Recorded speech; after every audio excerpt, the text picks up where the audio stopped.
Hello friends, welcome to back to basics. आप सभी का बहुत बहुत धन्यवाद। आप लोगों ने कमेंट सेक्शन में जो प्यार दिखाया, जो उससे बहुत मोटिवेशन मिला friends. And another important thing is कि मैं आपको एडवाइस करना चाहती हूँ कि अगर आप 6 आवर्स अ डे पढ़ते हैं तो उसमें 3 आवर्स आप लर्निंग के लिए रखें और 3 आवर्स प्रैक्टिस के लिए रखें, because this is an exam of speed and accuracy. और जब आप प्रैक्टिस करते हैं तभी आपको पता चलता है कि आप कितनी स्पीड से एक्यूरेटली आंसर कर पा रहे हैं। तो अगर आप रीडिंग कॉम्प्रिहेंशन के लिए या एडिटोरियल एनालिसिस के लिए डेली बेसिस पे 1 आवर से ज़्यादा दे रहे हैं, इनफैक्ट 45 मिनट से ज़्यादा दे रहे हैं, तो I don't think it is advisable. So without wasting our time, let's understand the editorial. And एक और चीज़ बताना चाहूँगी यहाँ पर कि आरसी के पर्सपेक्टिव से हर एडिटोरियल इम्पॉर्टेंट नहीं होता है, right? So now understand this particular editorial. The Election Commission of India ECI's special intensive revision of electoral rules has a reasonable aim. Election commission किसे बोलते हैं? चुनाव आयोग को बोलते हैं। इंडिया का चुनाव आयोग की जो स्पेशल इंटेंसिव रिविजन है इलेक्टोरल रूल्स को लेके, यानी मतदाता लिस्ट को लेके, उसका एक रीजनेबल यानी उचित एम है। अभी हाल ही में ये SIR बहुत लाइट में थी। आपको याद होगा SIR को लेके बहुत बिहार में भी बहुत बवाल हुआ था, और अभी वेस्ट बंगाल में भी SIR को लेके काफ़ी स्टर है, राइट? सो इस पूरे आने वाले एडिटोरियल के जो पॉइंट्स हैं उनमें हमें पता चलेगा कि बेसिकली SIR क्या है। It's a detailed understanding of SIR only, right? So जो इलेक्शन कमीशन का स्पेशल इंटेंसिव रिविजन जो है इलेक्टोरल रोल या मतदाता सूची को लेके, उसके कुछ उचित पर्पज़ हैं, बहुत रीजनेबल पर्पसेस हैं या एम है, लक्ष्य है, टू प्रूव द डुप्लीकेट्स। जिन भी लोगों को 2 वोटर आईडीज़ मिले हुए हैं या जिनके 2 पहचान बनी हुई हैं, मतदाता पहचान बनी हुई हैं, उनको प्रून करना, उनकी काट छाँट करना। You can see and you can learn. Pruning का मतलब होता है हेजिंग करना, ऊपर से चीज़ों की काट छाँट करना, अलग कर देना। आउटडेटेड एड्रेसेस का मतलब क्या है कि अब मतदाता पुराने पते पर नहीं रहता है, तो उसके लिए वो आउटडेटेड हो गया, because on this date the voter doesn't reside on that address.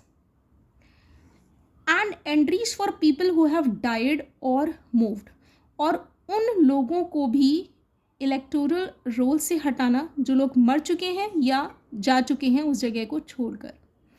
Which India's electoral rolls have a tendency to gather, और ये इंफॉर्मेशन को इकट्ठा करना या इन प्रॉब्लम्स की काट छाँट करना इलेक्टोरल रोल्स में इंडिया के ये टेंडेंसी है। मतलब ये होता रहता है कि इलेक्टोरल रोल्स में प्रूनिंग का जो काम है, डुप्लीकेट्स को हटाना, जो लोग मर चुके हैं या जो लोग उस जगह को छोड़कर जा चुके हैं, उस जगह की मतदाता सूची से उनका नाम हटाया जाना, right? But the ECI's design of the ongoing SIR modeled on the one in Bihar infuses systematic flaws in the process. लेकिन ECI की जो डिज़ाइन है, जो SIR को लेके चल रही है और जो कि बिहार के मॉडल पर बनी हुई है, या हम ये कह सकते हैं कि बिहार में जो SIR हो चुका है उस पर आधारित है, उसमें उस प्रोसेस में कुछ फ्लॉज हैं, सिस्टमैटिक या सिस्टेमिक फ्लॉज हैं। फ्लॉज का मतलब होता है कमियां हैं, और सिस्टेमिक का मतलब सिस्टम से related, right? That the body seems unwilling to address. जो कि बॉडी का मतलब यहाँ पर क्या है? बॉडी का मतलब है इलेक्शन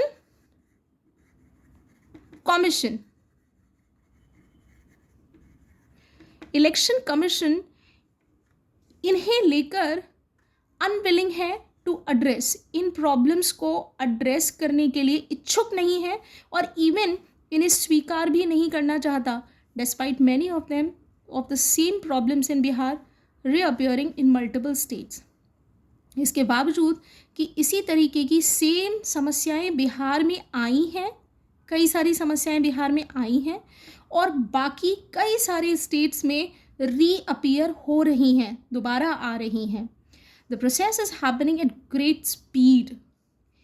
SIR यानी स्पेशल इंटेंसिव रिविजन का जो प्रोसेस है वो बहुत तेज़ गति पर हो रहा है, together with the burden of inclusion being shifted from the state to the voter. और अब जो बर्डन है, जो भार है इंक्लूजन का, मतलब वोटर लिस्ट में किस किस का नाम जोड़ा जाना है, समावेशन का जो भार है वो स्टेट से हटकर अब वोटर के ऊपर आ गया है। Suggests that the ECI is treating the exclusion of eligible voters as an acceptable risk।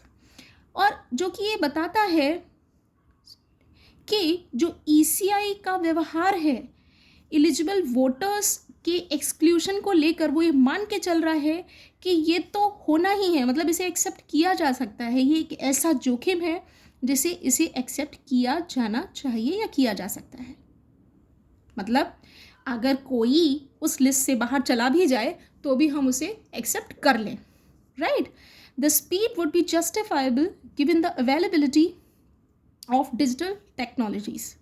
और ये जो स्पीड है वो जस्टिफाइबल भी है, तर्क संगत भी है, न्याय संगत भी है, given the availability of digital technologies, क्योंकि अभी हमारे पास डिजिटल टेक्नोलॉजीज़ उपलब्ध हैं today, but they have their own tendencies to exclude.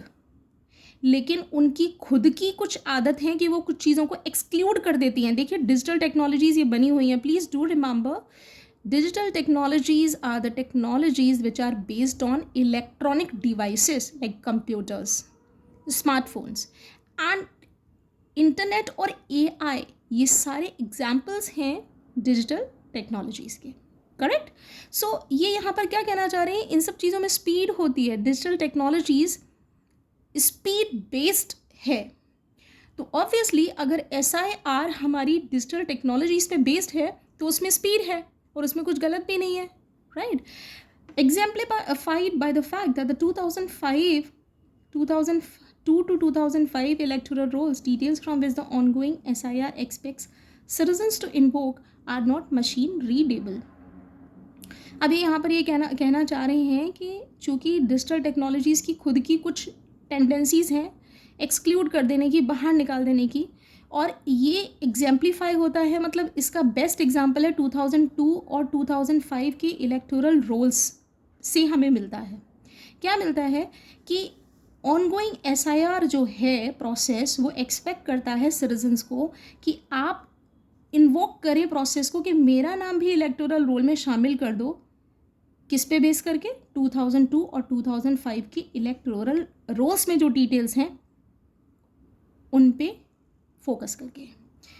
कहने का मतलब ये है कि जो इलेक्शन कमीशन है उसने ये कहा है कि अगर आपका नाम वोटर लिस्ट में नहीं है तो आपको 2002 और 2005 के इलेक्टोरल रोल को बेस मान के उसका जो ब्यौरा है वो आपको देना पड़ेगा ताकि आपका नाम शामिल कर लिया जाए। दीज इंफॉर्मेशंस, यहाँ पर बात हो रही है, आर नॉट मशीन रीडेबल, क्योंकि 2002 और 2005 में कंप्यूटर्स तो थे नहीं, तो ये मशीन रीडेबल नहीं है। 2002 और 2005 में जो इलेक्टोरल रोल्स थे उनमें जो डिटेल्स प्रोवाइडेड हैं वोटर्स की, वो मशीन रीडेबल नहीं है, बिकॉज उस समय कंप्यूटर्स नहीं थे। And the ECI has treated even a minor mismatches as cause for deletion. और इलेक्शन कमीशन ऑफ इंडिया ने ट्रीट कर लिया है, हैज़ ट्रीटेड, डू रिमेंबर, ये परफेक्ट टेंस है, इसके बाद कुछ होने की उम्मीद नहीं है, मतलब it shows complete state of something, right. So has treated even minor mismatches as cause for deletion. कहने का मतलब ये है कि मान लीजिए 2002 और 2005 में जो मेरे इलेक्टोरल रोल में या वोटर लिस्ट में मेरे फादर का नाम की स्पेलिंग सपोजिटली मान लीजिए वीरेंद्र, श्री वीरेंद्र में VEERENDRA था, ठीक है, और अभी जो मेरा वोटर कार्ड है उसमें जो स्पेलिंग है VIRENDRA है, तो वो मैच नहीं होगा। मिसमैच कैसा है, बहुत माइनर से है, स्पेलिंग में VEE और VI, मतलब EE और I का डिफरेंस है, लेकिन उसकी वजह से भी मेरा नाम डिलीशन में आ गया है, हट गया है। The scale of exclusions reported in the phase 1 draft rolls should दस be read as a warning sign. इसलिए स्केल का मतलब होता है स्केल ऑफ एक्सक्लूशन, जिस पैमाने पर वोटर्स के नाम को इलेक्टोरल रोल्स से हटा दिया गया है, बाहर कर दिया गया है, वो शुड दस be read as a warning sign. उसको एक वार्निंग साइन के रूप में पढ़ा जाना चाहिए। मतलब बहुत सारे लोगों का नाम हट गया है प्रेजेंट वोटर लिस्ट में से। It is not obviously reasonable to expect that one round of appeals will fix this in the final roll. इसलिए स्वाभाविक तौर पर ये एक्सपेक्ट करना कि एक राउंड की निवेदन या याचिका से फाइनल रोल में आपका नाम आ जाएगा, ये तार्किक नहीं है। मतलब आपको कई बार रिक्वेस्ट करनी पड़ेगी कि मेरा नाम अभी इलेक्टोरल रोल में नहीं आया है, तब कहीं जाके आपका नाम इलेक्टोरल रोल में आएगा। Appeal is what? अपील याचिका है, ठीक है, जो कि आप कोर्ट में लगाते हैं। एक फॉर्मल रिक्वेस्ट है, ये निवेदन है, right. You can see here, यहाँ पर अपील लिखा हुआ है और कोर्ट में इस तरीके से एक वुडन हैमर होता है। वुडन हैमर से द जज he keeps banging it on a wooden plate, ठीक है। Appeal appeal appeal. And the claim and objections processes correct errors only to the extent that affected voters detect and pursue them. भाई मेरे नाम या मेरे voter card में क्या क्या गलती हुई है, ये तो वोटर को ही देखना पड़ेगा। हर वोटर का काम है कि पहले वो उन्हें डिटेक्ट करे कि मेरे इलेक्टोरल रोल में मेरा नाम नहीं है, मेरे फादर का नाम चेंज हो गया है, स्पेलिंग में मिसमैच हो गया है, एड्रेस में मिसमैच हो गया है। इन सारी चीज़ों को पहले तो वो डिटेक्ट करे, ढूंढे, और उसके बाद क्लेम करे कि नहीं, मेरा तो वोटर लिस्ट में नाम होना चाहिए, आई एम अ जेन्युइन वोटर, और ऑब्जेक्शन रेज करे कि भाई क्यों नहीं है मेरा नाम। ये पूरा का पूरा प्रोसेस जो है एरर्स को करेक्ट करने का, वो क्या कर रहा है, जो है वो खुद वोटर को ही इफेक्ट कर रहा है। The claims and objection process is correct errors only to the extent that affected voters detect and pursue them. तो ये क्लेम एंड ऑब्जेक्शन का जो प्रोसेस है उनको करेक्ट करने का, वो केवल उसी हद तक उनको ठीक किया जा सकता है एरर्स को, जिस हद तक वो उनको डिटेक्ट कर पाएँ और उनको सही कराने के लिए पूरे प्रोसेस को परस्यू कर पाएँ, right. That is the appeals stage only adds a new filter. और ये इसका क्या मतलब हुआ कि अपील के स्टेज में खुद में ही एक नया फिल्टर आ गया है। Selecting for those with the time, literacy, connectivity, social support and confidence to deal with the state. क्या नया फिल्टर आ गया है कि केवल वही लोग क्लेम्स ऑब्जेक्शंस कर पाएंगे और उन्हें परस्यू कर पाएंगे जो लोग, जिनके पास क्या है, टाइम है, जो साक्षर हैं, जिनके पास कनेक्टिविटी है, सोशल सपोर्ट है और कॉन्फिडेंस है स्टेट के साथ डील करने का। स्टेट का मैटर है ये, राइट। अगर बिहार में हो रहा है, बिहार के इलेक्टोरल रोल में किसी पर्टिकुलर जगह है कि आपका नाम नहीं है, तो फिल्टर क्या है कि केवल यही लोग जो कि जिनके पास समय है, जो साक्षर हैं, जिनके पास कनेक्टिविटी है, सोशल सपोर्ट है और कॉन्फिडेंस है, केवल वही स्टेट के साथ आप डील कर पाएंगे। If a person does not realise they have been deleted, अगर ये एक पर्सन ये रियलाइज नहीं कर पाता है कि उसका नाम डिलीट कर दिया गया है, can not take time away from work, या अपने काम से समय नहीं निकाल पाता, ट्रेवल टू एन ऑफिस, एक ऑफिस में बार बार नहीं जा पाता। किस ऑफिस की बात हो रही है? इलेक्शन कमीशन ने ऑफिसेस बनाए हुए हैं कि आप अपने क्लेम्स एंड ऑब्जेक्शंस यहाँ डाल सकते हैं, आपका इलेक्टोरल रोल में नाम नहीं है, ठीक है। असेंबल डॉक्यूमेंट्स और नेविगेट, आपको डॉक्यूमेंट्स भी असेंबल करने पड़ेंगे। कौन से डॉक्यूमेंट्स? जिनमें आपके रिक्वायर्ड, आप जो रिक्वायर्ड इंफॉर्मेशन चाहते हैं, जो इंफॉर्मेशन आप चाहते हैं वो उन डॉक्यूमेंट्स में होनी चाहिए, ठीक है।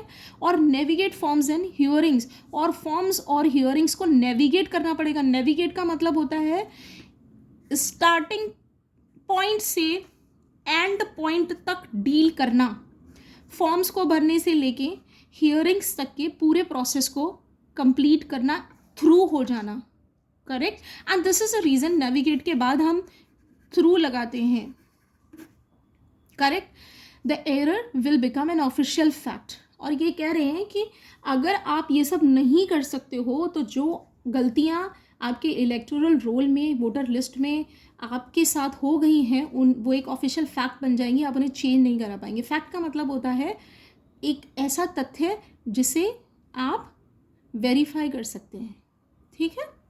And because it will be written in the official records of election commission, so this will become a fact. Something which is written can be verified, right? Important information is not consistently available in a form that enables real time public scrutiny. Important information consistently, लगातार उपलब्ध नहीं है forms में जो कि public अच्छी तरीके से खंगाल पाए रियल टाइम में। रियल टाइम का मतलब होता है then and there, very quickly. If you want to come to bank then you will have to understand that real time gross settlement RTGS में रियल टाइम होता है। रियल टाइम का मतलब क्या होता है? इन सेकेंड्स, वेरी क्विकली, यहाँ आप करेंगे वहाँ पैसा पहुँचेगा। तो यहाँ पर मतलब क्या हो गया कि जो इलेक्शन कमीशन है उसने जो फॉर्म्स बनाए हैं उनमें लगातार जो इन्फॉर्मेशन है वो अवेलेबल नहीं है, जिससे कि पब्लिक या लोग बहुत सूक्ष्म निरीक्षण करें और उसी समय रियल टाइम में उन्हें ठीक करा लें। देखिए ये स्क्रूटिनी हो रही है। स्क्रूटिनी का मतलब होता है माइक्रो इंस्पेक्शन, बहुत छोटे लेवल पे, बहुत बारीक लेवल पे कमियों को ढूंढना, right. Such as the precise reasons for deletion at granular levels. Precise का मतलब होता है बहुत शॉर्ट, क्लियर, ठीक है, एंड एग्जैक्ट। तो रीज़न ये ढूंढ पाना कि ग्रैन्युलर लेवल पे, बहुत छोटे लेवल पे, कि भाई मेरा नाम डिलीट क्यों हो गया, इसके रीजंस क्या हैं। एंड डेमोग्राफिक ब्रेकअप्स, और इसकी डेमोग्राफी का मतलब होता है पॉपुलेशन का डिवीजन ऑन एनी बेसिस, कि मेरा नाम क्यों यहाँ से हट गया। इंक्लूडिंग जेंडर वाइज पैटर्न्स, कि कोई मेल है या फीमेल है, किसी पर्टिकुलर एरिया से सिर्फ फीमेल्स के नाम हटे हैं या मेल के नाम हटे हैं, ठीक है। Preventing civil society, smaller political parties, journalist and voters from identifying where the process is failing. और ये जो चीज़ें हैं सिविल सोसाइटी को, छोटी छोटी पोलिटिकल पार्टीज़ को, जर्नलिस्ट को एंड इवन वोटर्स को क्या आइडेंटिफाई करने से रोक रही हैं कि प्रोसेस कहाँ पर फेल कर रहा है, गड़बड़ हो रहा है, असफल हो रहा है, while it can still be corrected, जबकि ये चीज़ें ठीक की जा सकती हैं, ठीक है। इन चीज़ों को आसानी से ठीक किया जा सकता है, लेकिन चूंकि इलेक्शन कमीशन के फॉर्म्स में इंफॉर्मेशन अवेलेबल नहीं है, इसलिए ये सारी चीज़ें नहीं हो पा रही हैं, इस प्रोसेस को ठीक नहीं किया जा पा रहा है।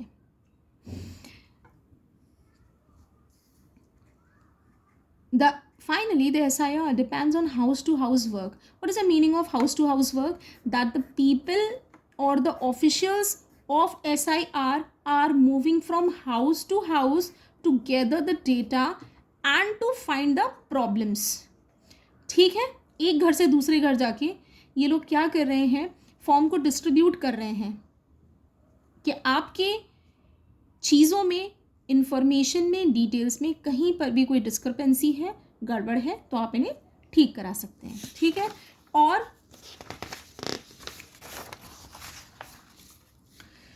Collection, digitisation and repeated visits executed by state staff, और जो ये स्टेट के स्टाफ हैं वो रिपीटेडली एक घर से दूसरे घर जाके फॉर्म्स को डिस्ट्रीब्यूट कर रहे हैं, उन्हें वापस कलेक्ट कर रहे हैं, डिजिटाइजेशन कर रहे हैं, और repeated visits executed by state staff who simultaneously have other duties. Digitisation का मतलब होता है आपकी डेटा को मशीन रीडेबल फॉर्म में कन्वर्ट कर देना, कंप्यूटर में एंट्री करना, ठीक है। तो जो लोग इलेक्शन कमीशन के जो स्टाफ पर्सन हैं, घर से घर जाके आपकी जो फॉर्म भरवा रहे हैं, आपसे वापस कलेक्ट कर रहे हैं, उनकी सिस्टम में एंट्री कर रहे हैं और रिपीटेड विजिट्स कर रहे हैं, और साथ ही साथ वो अपनी ड्यूटीज़ भी कर रहे हैं, जो उनके ऑफिशियल वर्क्स हैं उनको भी निपटा रहे हैं, ठीक है। When they are further constrain by tight deadlines, और उनको फर्दर और भी कंस्ट्रेन कर दिया गया है, बांध दिया गया है टाइट डेडलाइन से कि भाई आपको 1 महीने के अंदर पूरा आपका जो कॉन्स्टिट्यूशन है, मतलब कॉन्स्टिट्यूएंसी है, उससे रिलेटेड इलेक्टोरल रोल्स को क्या करना है, पर्ज करना है। पर्ज मतलब बिल्कुल क्लीन और साफ करना है, कहीं पर कोई डुप्लीकेसी नहीं होना चाहिए, आउटडेटेड एड्रेस वाला कोई वोटर नहीं होना चाहिए, डेड का जो पर्सन डेड है उसका नाम वोटर लिस्ट में नहीं होना चाहिए। ये सारी चीज़ें आपको ठीक करनी है, ठीक है। तो the risk of chasing targets instead of completing tasks becomes great. So ये कह रहे हैं कि जो इलेक्शन कमीशन का स्टाफ है उनके पास इन ड्यूटीज़ के अलावा अपना खुद का जो ऑफिस का काम है वो भी है। इसकी वजह से ये रिस्क और ज़्यादा बढ़ गई है कि वो अब टारगेट्स को चेज करेंगे, ना कि टास्क को कंप्लीट करेंगे, राइट ना भाई। आपको 1 महीने में जो काम करना है तो आप अपने क्या देखोगे कि 1 महीने में काम पूरा हो जाए, ये नहीं देखोगे कि जो काम मुझे करना था वो हुआ कि नहीं हुआ। The current SIR in sum comes across as a form of administrative gate keeping. So जो प्रेजेंट में SIR है इन सम टोटल, वो क्या बन गई है, एक एडमिनिस्ट्रेटिव गेट कीपिंग बन गई है। एडमिनिस्ट्रेटिव गेट कीपिंग का मतलब होता है किसी चीज़ की पॉलिसीज, प्रोसेसेस और इंडिविजुअल्स मीन्स स्टाफ पर्सन्स वो खुद ऐसे हैं कि वो प्रोसेस को खुद को रोक रहे हैं, इंफॉर्मेशन को रोक रहे हैं और लोगों को मदद करने की जगह एक्सक्लूड कर रहे हैं, ठीक है। तो मतलब गेट पर ही रोक देना। Administrative gate keeping that stratifies the electorate into 2 tiers। Stratifies का मतलब होता है स्ट्रेटा में या लेयर्स में किसी चीज़ को बांट देना। ये लेयर क्या हो सकती है कि भाई 18 से 20 ईयर्स के वोटर्स ये हैं, या मेल और फीमेल को की स्ट्रेटिफिकेशन कर देना, या सीनियर सिटीजन की स्ट्रेटिफिकेशन कर देना, मतलब लेयर्स में लोगों को बांट देना, ठीक है। दैट स्ट्रेटिफाइज, ये एडमिनिस्ट्रेटिव गेट कीपर्स जो हैं, ये गेट कीपिंग का प्रोसेस है that stratifies the electorate into 2 tiers।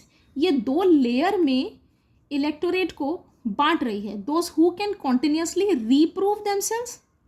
कौन सी 2 लेयर?